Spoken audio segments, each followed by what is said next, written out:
On poursuit la discussion. On retrouve Maryse Bachand, qui est professeure d'histoire des États-Unis à l'Université du Québec à Trois-Rivières. Bonsoir, Mme Bachand. Merci d'être là. Ça fait partie de votre spécialité, là, la création des États-Unis, l'intégration des unions. Dites-moi, professeur Bachand, comment vous réagissez en entendant Donald Trump encore aujourd'hui?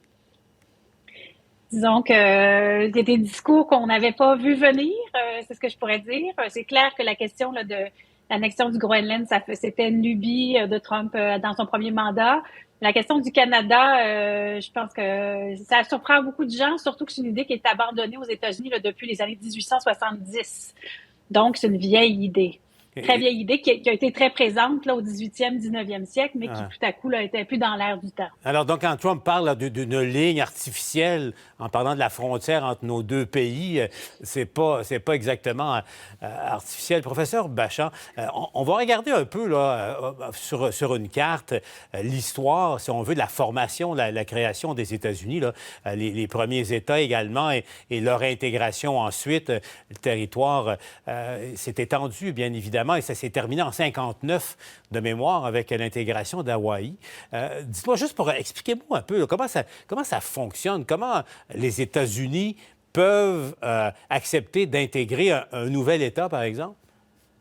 Bien, je pense que c'est une histoire qui est multiple et qui a connu des étapes. Et puis, c'est pas une histoire dans laquelle on va absorber une population aussi développée que nous, sans le consentement de la population. Je pense que ça, c'est la base de l'histoire de l'expansion des États-Unis, c'est que ça s'est pas fait comme ça. OK? Première chose, ce qu'on voit en rouge sur la carte, donc ça, c'est les 13 colonies originales, l'espèce de territoire des États-Unis qui ont fait leur indépendance en 1776.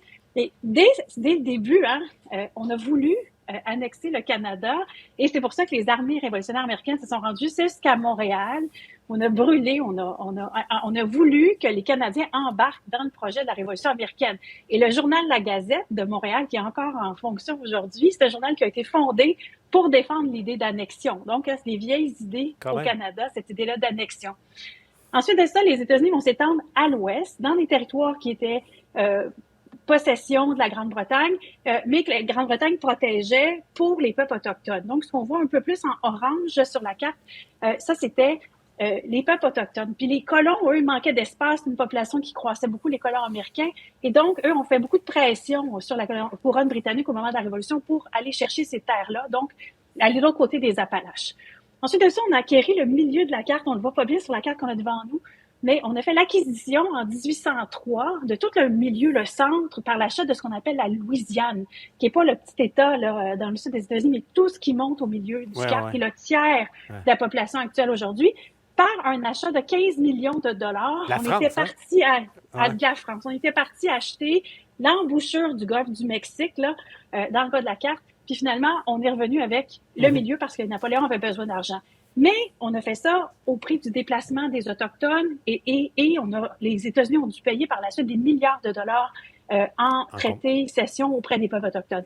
On a gagné tout le sud-ouest de la carte, la Californie, le Texas, l'Arizona, l'Utah, une partie du Colorado, par la guerre contre le Mexique, la première grande guerre impérialiste des États-Unis, 1846-48, puis quelques autres traités parce qu'on était occupés ailleurs, mais ça a été beaucoup par un mouvement impérialiste, la guerre. Exact. Et probablement, ce qui nous ramène à aujourd'hui, donc, il y a peut-être une chose de rassurante, c'est que Trump renonce à l'idée de l'option militaire pour annexer le Canada. Dites-moi, avant de se laisser, professeur Bachand, comment ça fonctionne? Est-ce qu'il faut ou il faudrait, par exemple, que la population américaine actuelle soit consultée pour intégrer le Canada? Est-ce que la population canadienne devrait aussi être consultée par référendum? C'est quoi la mécanique? Bien, la Constitution de 1787 prévoit comment on intègre un État dans la Constitution. D'abord, il n'y a pas de sous-États, il n'y a pas de colonies. Il y a des États égaux aux autres pour que la population soit suffisante, mais c'est fait par d'abord une décision, un référendum de la population qui veut être annexée, d'abord, pour que la population veuille, et ensuite qu'elle se dote d'une constitution, puis ensuite qu'elle présente ça au Congrès qui, en résolution conjointe, donc le Sénat et la Chambre des représentants, ensemble, votent à majorité simple pour élire. Donc, c'est pas si compliqué que ça. Mais l'Alaska et la Hawaï, ça n'a pas été si simple que ça, les intégrer. Donc, en 1959, ce qui nous dit que la petite politique aérienne joue toujours en arrière-plan aux États-Unis. Ah ouais. Et effectivement, c'est pas parce que Trump le souhaiterait que que ça pouvait arriver aisément et rapidement. Et bon, ce qu'il y a de rassurant dans ce que vous dites, c'est qu'il faudrait que la population québécoise, canadienne soit consultée aussi et l'accepte, ce qui est une autre question.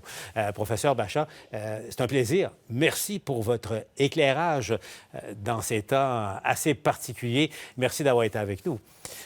Merci.